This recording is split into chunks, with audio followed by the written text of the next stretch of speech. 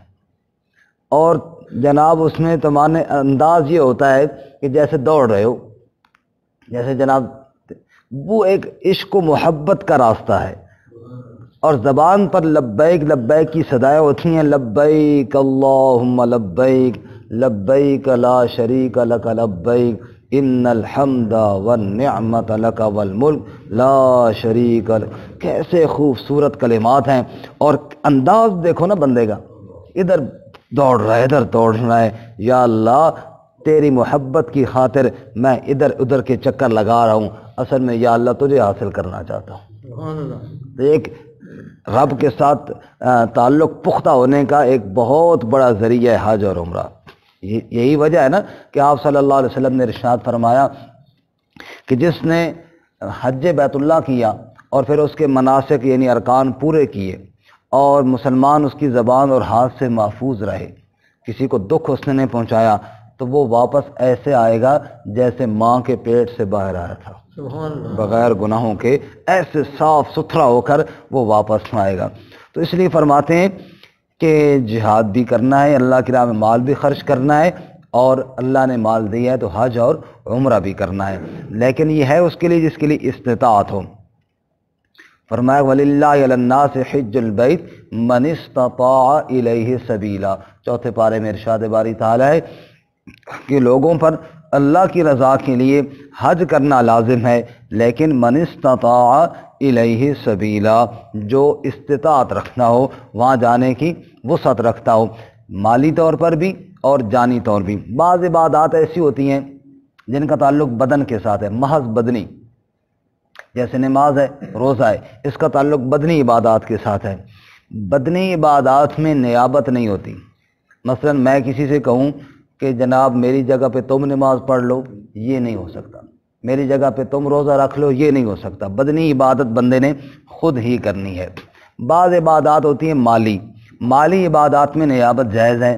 مثلا میں نے قربانی کرنی ہے، اگر میری قربانی کی جانور میں کچھ پیسے کم ہو رہے ہیں، یا ویسے بھی کوئی آدمی میرے ساتھ تعاون کر دے، یہ ہو سکتا ہے، وہ مجھے لے کر خرید کر دے دے، پہ چلو یار یہ آپ لے لو، اگرچہ آپ میں سے کوئی ایسا بندہ ہے نہیں کہ خرید کر دے دے، لیکن اگر دے دے تو ممکن ہے، اس طرح کوئی منع نہیں ہے کہ جناب بکرے 2 خریدے ہیں، ایک اپنے گھر لے جائے اور ایک مولوی صاحب کو دے دے، بھئی یہ آپ بھی کر لیں قربانی میری طرف سے۔ تو بالکل یہ مالی عبادات میں نیابت کیا ہے جی؟ درست ہے۔ ایک عبادات وہ ہیں جو مالی اور بدنی مکس ہے، جیسے حج مالی بھی ہے بدنی بھی ہے۔ اب حج میں مال پیسہ بھی ہوگا تب جائیں گے، اور بدنی بھی ہے، وہاں پہ جناب طواف کرنا ہے، سعی کرنی ہے، چکر لگانے ہیں، یہ سارے کام وہاں پر بھی ہم نے کرنے ہیں۔ اب یہاں پر عذر کے ساتھ نیابت جائز ہے، بغیر عذر کے جائز نہیں ہے۔ مثال کے طور پہ ایک آدمی خود جا سکتا ہے، خود وہاں پہ کر سکتا ہے تو ٹھیک ہے، اگر معذور ہے خود نہیں جا سکتا تو پھر وہ کسی کو حج بدل جس کو کہتے ہیں، پھر کسی اور کو بھیج دے تو یہ جائز ہے عذر کے ساتھ۔ وہاں جا کر کرنا کیا ہے؟ فرمایا وَأَتِمُّ الْحَجَّ وَالْعُمْرَةَ لِلَّهِ، ایک تو اللہ کی رضا کے لیے کرنا ہے، دوسرا پورا کرنا ہے۔ پورا سے مراد جتنے احکامات ہیں، ایسا نہ ہو کہ بجائے 7 چکر طواف کے 4 لگائے بندہ تھک جائے اور کہے بس یہی اللہ قبول کرے تو کافی ہے۔ اور ایسا ہوتا ہے ہمارے ہاں، خاص کر اکثر لوگ حج کے احکامات سے واقف نہیں ہوتے۔ خود میں نے پہلے بھی آپ کو سنایا تھا کہ طواف سے میں بزرگ جو اتنے دیکھتا تھا، اکثر ان سے کوشش ہوتی تھی پوچھ لوں، کیونکہ اکثر بزرگ ایسے ہی بیچارے تھکے ہوئے، بزرگ آدمی مسائل سے واقف بھی نہیں ہوتے تھے۔ تو گجرا والے کے قریب کسی دیہات کے ایک بابا جی تھے، میں نے ان سے پوچھا بزرگوں طواف کر لیا نہیں؟ انہوں نے کہا جی کر لیا جی۔ میں نے کہا کتنے چکر لگائے؟ کہتے 3-4 لائن پترا، تھک گیا بہت سخت، تو واپس ہون جا رہے ہیں ڈیرے تھے۔ یعنی صفا مروہ کا تو سوال ہی نہیں پیدا ہوتا نا، طواف کے بھی 7 پورے نہیں کیے۔ میں نے کہا بزرگوں ایسے ہے کہ میں بھی آپ کے ساتھ ہمت کرواتا ہوں، تو یہ پورے کریں. جب تک آپ کے 7 چکر پورے نہیں ہوں گے نا تو تب تک یہ مکمل. کہتے ہیں پترا گل تیری ٹھیک ہے، تو وہ گل کرنی جڑی تو پڑھی ہے تو میں وہ گل کرنی جڑی میرے دل ہے. تو اللہ تعالیٰ یہ 4 بھی قبول کر کے بڑی گل ہے. تو میں یہاں پہ کسی اور کام کے لیے تو نہیں آیا، اللہ کی رضا کے لیے. اللہ نے دیکھ لیا بس بہت ہے. تو اللہ تعالیٰ کا حکم ضروری ہے نا بھائی، بندہ جو گیا ہے اتنا تو جتنا حکم دیا ہے. اب مثلا نماز کے لیے بندہ ہے، عشاء کی نماز ہو 4 رکعتیں بندہ 2 پڑھ لے گئے بس جی بڑھیا ہو گئی. اللہ تعالیٰ ایک بھائی قبول کرے تو ٹھیک ہے، لیکن آخر کوئی ضابطہ، کوئی اصول، کوئی قانون بھی تو ہوتا ہے نا اللہ تعالیٰ کا. جس نے اللہ تعالیٰ نے قوانین مقرر کیے ہیں اسی نے کہا وَأَتِمُّوا، اس کو پورا کرو. وَأَتِمُّوا الْحَجَّ وَالْعُمْرَةَ لِلَّهِ، ان کو پورا کرو. اب وہاں معذور کے لیے رخصتیں موجود ہیں، وہاں پہ اسباب موجود ہیں، ویل چیئر پہ کر سکتے ہیں، لیکن کرنا پورا ہے. یہ نہیں کہ کچھ جناب چکر لگائے اور پھر تھک گیا بس یہی کافی ہے جناب جان دے. اس طرح نہیں ہوتا. ہر چیز کے آداب، ہر چیز کے قوانین ہوتے ہیں. اور ارشاد باری تعالیٰ کیا ہے؟ وَأَتِمُّوا الْحَجَّ وَالْعُمْرَةَ لِلَّهِ، پورا کرو حج اور عمرے کو اللہ کی رضا کے لیے. اس لیے جب نیت کی جاتی ہے کیا کہا جاتا ہے؟ اللہم انی ارید الحج والعمرہ، اے اللہ میں حج کا ارادہ رکھتا ہوں، اے اللہ میں عمرے کا ارادہ رکھتا ہوں. تو یہ ارادہ جو ہے نا، یہ جو نیت ہے، یہ اللہ کی رضا کی ہونی چاہیے. یہ کس کی رضا کی ہونی چاہیے؟ اللہ تعالیٰ کی رضا کی ہونی چاہیے. اسی طرح ارکان حج میں، جس کو مناسک حج کہتے ہیں، وہاں احرام باندھنا پہلا رکن ہے. اور احرام نیت کے ساتھ ہوگا، کیونکہ بغیر نیت کے اگر آپ صرف چادر کر لیں تو چادر کرنے کا نام تو احرام نہیں ہے نا. چادریں تو ہم ویسے بھی یہاں بھی کرتے رہتے ہیں، سفید چادریں اب بھی کئی ساتھیوں نے کی ہوئی ہیں، تو یہ محرم تو نہیں ہو گیا نا. تو چادر کرنی ہے سفید، لیکن نیت کرنی ہے حج یا عمرے کی. اور وہ کس کے لیے کرنی ہے؟ اللہ تعالیٰ کے لیے. تو یہ ایک بنیادی شرط ہے. انما الاعمال بالنیات، ویسے بھی اعمال کا دار و مدار نیتوں پر ہوتا ہے. اور بالخصوص حج کے معاملے میں یا عمرے کے معاملے میں کہ میری نیت ایک تو اللہ کی رضا کے لیے ہونی چاہیے، دوسرا جب میں احرام باندھوں تو اس وقت اپنی نیت کو حاضر کروں کہ میں کس کے لیے کر رہا ہوں. اسی طرح مناسک حج میں بہت بڑا رکن ہے عرفہ، وقوف عرفہ. آپ صلی اللہ علیہ وسلم نے یہاں تک ارشاد فرمایا کہ حج نام ہی عرفے کا ہے.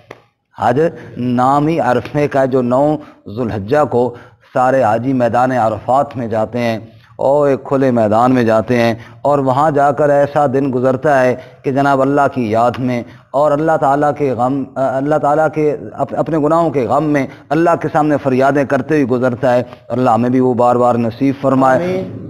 تو یہ اسی طرح پھر طواف زیارت، یہ بھی کیا ہے؟ یہ مناسک میں سے، یہ فرائض میں سے ہے. برکیف یہ ساری چیزوں کو پورا کرنا، اب تفصیل کا وقت نہیں ہے، فرمایا کہ پورا کرو حج اور عمرے کو للہ، اللہ کی رضا کے لیے. اس کے بعد بس ایک مسئلہ اور پڑھ لیتے ہیں، پھر باقی انشاءاللہ بعد میں پڑھیں گے. اس کے بعد اگلا مسئلہ ہے احصار کا.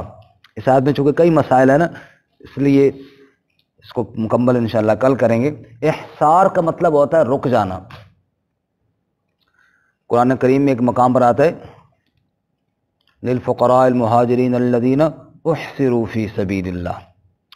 احصروا، وہ جو روکے ہوئے ہیں اللہ کی راہ میں، ان کو مجاہدین کو بھی احصروا کہا گیا. تو احصار کا معنی روکنا، رکنا. ایک آدمی حج کا احرام اس نے باندھ لیا، عمرے کا احرام اس نے باندھ لیا، اور وہ کسی وجہ سے روک دیا گیا.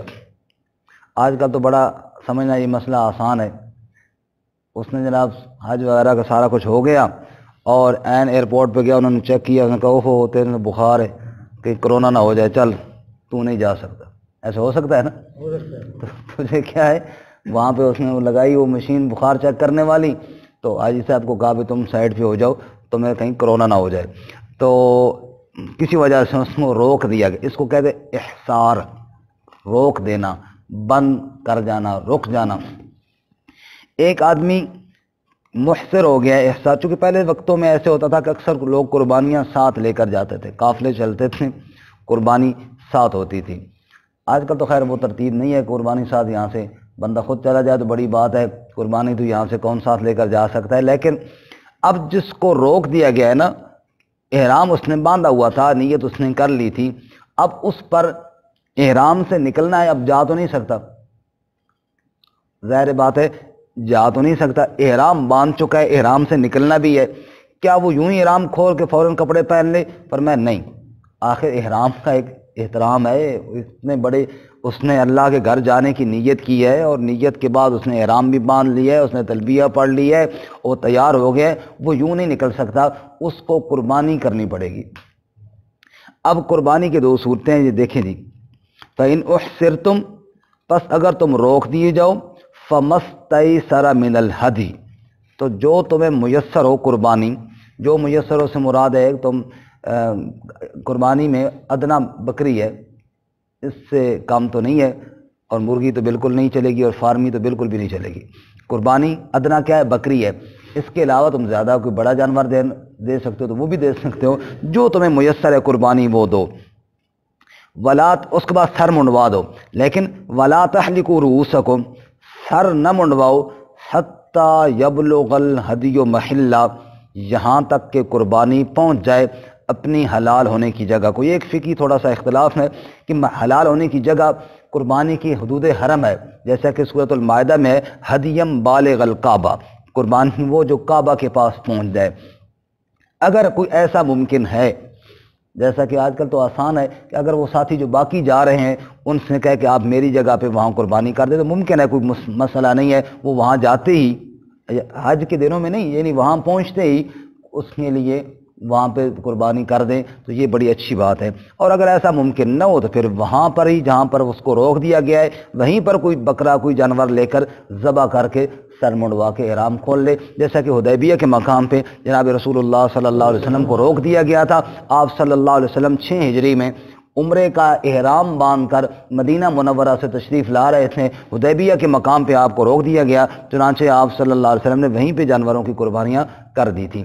اب اس پہ بعض فقہا یہ فرماتے ہیں کہ حدیبیہ کا کچھ حصہ حرم کے حدود میں ہے، کچھ باہر ہے، اس لیے یہ تھوڑا سا اختلاف بنا کہ باہر بھی جائز ہے یا نہیں جائز ہے۔ بلکہ احتیاط زیادہ اسی میں ہے کہ حدود حرم میں کی جائے، اگر نہ ہو اور وہاں سے رکاوٹ ہو تو پھر فقہا کہتے ہیں باہر بھی کر دی جائے۔ مقصد تو یہ ہے کہ قربانی کر احرام سے نکلنا چاہیے، احرام کے احترام کو پورا ملحوظ رکھنا چاہیے، اس کے بعد سر بھی منڈوانا چاہیے، اور یہ جو اس نے نیت کی ہوئی تھی نا حج کی یا عمرے کی جس کی وجہ سے وہ روک دیا گیا، اس کو بعد میں اس نے قضا کرنا ہے، پورا کرنا ہے، جیسا کہ 6 ہجری میں جناب رسول اللہ صلی اللہ علیہ وسلم اور آپ کے صحابہ اکرام کو عمرہ کرنے سے روک دیا گیا تھا، چنانچہ آپ نے وہیں پر سر بھی منڈوائے، وہیں پر قربانیاں کی اور واپس تشریف لے گئے، اور 7 ہجری کو پھر آپ تشریف لائے دوبارہ عمرہ کے لیے، جس کو عمرہ قضا کہتے ہیں۔ پھر آپ نے آ کر دوبارہ عمرہ کیا، تو گویا کہ ایک دفعہ اگر روک دیا گیا، آپ نے قربانی کر کے احرام سے تو نکل گئے ہیں، یہ یاد رہے، یہ آپ کی قربانی کرنا یا سر منڈوانا عمرہ پورا نہیں ہو گیا، یہ صرف احرام سے نکلنے کے لیے تھا، احرام سے آپ نکل گئے ہیں، اور اس عمرے یا حج کی جو بھی آپ نے احرام باندھا ہوا تھا اس کی قضا کرنا آپ پر لازم ہے۔ چونکہ جو بھی عمل شروع کیا جائے نا، ایک سوال پیدا ہوگا کہ قضا تو لازم کی ہوتی ہے، فرض واجب کی ہوتی ہے، عمرہ تو فرض واجب ہے ہی کوئی نہیں، یہ تو سنت ہے، اس کی قضا کیوں ہے؟ تو اس کا جواب یہ ہے کہ جو عمل بھی شروع کر دیا جائے پھر اس کا پورا کرنا لازم ہو جاتا ہے۔ مثال کے طور پہ نفلی روزہ رکھنا کوئی لازم نہیں ہے، لیکن اگر ہم نے رکھ لیا اب اس کو پورا کرنا کیا ہے؟ لازم ہے۔ نفل پڑھنے ایسے فرض نہیں ہے، ضروری نہیں ہے، لیکن ایک آدمی نے شروع کر دی، ایک رکعت پڑھ لی، چلو ذرا چھوڑو اب چلے جاؤں، نہ، اب اس کو پورا کرنا لازم ہے۔ جو عمل آپ نے شروع کر لیا ہے اس کو پورا کرنا اب کیا ہو گیا؟ لازم۔ تو عمرہ سنت تھا، فرض نہیں تھا آپ پر، لیکن آپ نے احرام باندھ لیا، آپ نے نیت کر لی، آپ گھر سے روانہ ہو گئے عمرہ کی نیت کے لیے، اب آپ پر پورا کرنا کیا ہو گیا؟ لازم ہو گیا۔ کسی عذر کی وجہ سے اگر آپ کو روک دیا گیا ہے تو آپ کو بعد میں جب موقع ملے آپ اس کی قضا کریں، جس کو پورا کریں۔ تو فرمایا کہ قربانی ذبح ہو جانے کے بعد سروں کو منڈوا دو، اس سے پہلے نہ منڈواؤ۔ اب ایک آدمی سر منڈوانے میں اس کو کوئی مسئلہ ہے، فمن کان منکم مریضا او بی اذی من رأسہ، دیکھو دو باتیں ہیں جی، سر منڈوانا تھا وہ نہیں منڈوا سکتا، یا اس سے پہلے چاہیے تو نا قربانی دے اور پھر سر منڈوا دے، احرام سے نکلے تب منڈوائے، پہلے منڈوانا پڑ گیا، سر میں کوئی تکلیف ہو گئی، ابھی حالت احرام میں ہی ہے، اس کو سر پہلے منڈوانا پڑ گیا، کوئی زخم ہو گیا، ڈاکٹروں نے کہا اب یہ تو کاٹنا پڑے گا، بال سارے اتارنے پڑیں گے، یا بعض دفعہ کوئی دانے گرمی کے نکل آئے، یا کوئی ایسا جو بھی مسئلہ بن گیا، اس کے لیے اللہ تعالیٰ فدیہ بتا رہے ہیں۔ فمن کان منکم مریضا، جو کوئی تم میں مریض ہو، او بہ اذی من رأسہ، یا اس کے سر میں کوئی تکلیف ہو، جیسا کہ صحابی کو آپ نے دیکھا کہ ان کے سر میں بہت زیادہ جوئیں پڑ گئی تھیں، ابھی حالت احرام میں تھے، آپ نے فرمایا کہ کیا یہ تکلیف دے رہی ہیں؟ کہا جی بہت زیادہ دے، فرمایا منڈوا دو۔ مثلا ایسا کوئی مسئلہ ہوگا تو آپ نے پہلے ہی اجازت دے دی، تو سر میں کوئی تکلیف ہو تو وہ سر منڈوا دے، تو فدیہ اس نے دینا ہوگا جی۔ فدیتن، فدیہ کیا دینا ہے جی؟ من 3 فدیے ہیں جی، من صیام او صدقۃ او نسک، روزے، صدقہ یا قربانی، یہ 3 چیزوں میں سے اس کو اختیار ہے۔ یہ دھیان رکھنا اس شخص کے لیے ہے جس نے ابھی سر نہیں منڈوانا تھا تو پہلے منڈوا دیا، بات سمجھ میں آ رہی ہے نا؟ یہ اس کے لیے 3 روزے رکھے یا صدقہ، حدیث پاک میں آیا ہے کہ 6 مسکینوں کو دے، اتنا ہو کہ کم از کم 6 بندوں کو کچھ نہ کچھ دے دے، یا قربانی کر دے، اگر وسعت ہے تو پھر قربانی کر دے تو بڑی اچھی بات ہے۔ ان 3 میں سے کوئی چیز دے دے تو یہ اس کے سر منڈوانے کا فدیہ ہو جائے گا۔ 3 روزے رکھ لے یا اتنا صدقہ خیرات غلہ وغیرہ دے دے جو 6 مسکینوں پہ تقسیم ہو جائے، یا قربانی کر لے۔ اس کے بعد آیت کے اگلے حصے میں حالت امن کے احکام ہے، وہ انشاءاللہ ہم کل پڑھیں گے۔ تو آج کے سبق میں ہم نے کیا پڑھا؟ ایک تو حج اور عمرہ پورا کرو، اس میں کوئی چیز چھوڑو رہی۔ نمبر 2، ان کو اللہ کی رضا کے لیے کرو، کسی اور مقصد کے لیے نہ کرو۔ اس کے بعد ہم نے احصار کا مسئلہ پڑھا کہ اگر روک دیے جاؤ تو پھر قربانی دینی پڑے گی، اور قربانی بہتر یہ ہے کہ حتیٰ یبلغ الہدی محلہ، اپنے حلال ہونے کی جگہ حدود حرم میں پہنچ جائے۔ تو اس کے بعد سر نہ منڈواؤ جب تک قربانی ذبح نہ ہو جائے، جب ذبح ہو جائے پھر سر منڈوا دو، مطلب یہ ہے کہ پھر احرام کھول دو، پھر تمہیں احرام کی اجازت ہے۔ اس کے بعد اگر کوئی شخص مریض ہو یا کوئی اور مسئلہ ہو اور وہ جو چیزیں ہیں، رکاوٹیں ہیں احرام کی، ان کو پورا نہ کر سکے اور اس سے پہلے اس کو سر منڈوانا پڑ جائے، تو اسے 3 باتوں میں سے ایک کا اختیار ہے، یا تو 3 روزے رکھ لے، یا 6 مسکینوں کو صدقہ خیرات دے دے، یا قربانی کر لے۔ یہ یہاں تک وہ مسائل تھے جو احصار کے تھے، رکاوٹ اور بندش کے تھے۔ اس کے بعد انشاءاللہ آیت کے اگلے حصے میں وہ مسائل ہیں جن کا تعلق حالت امن سے، وہ انشاءاللہ ہم کل پڑھیں گے۔ وآخر دعوانا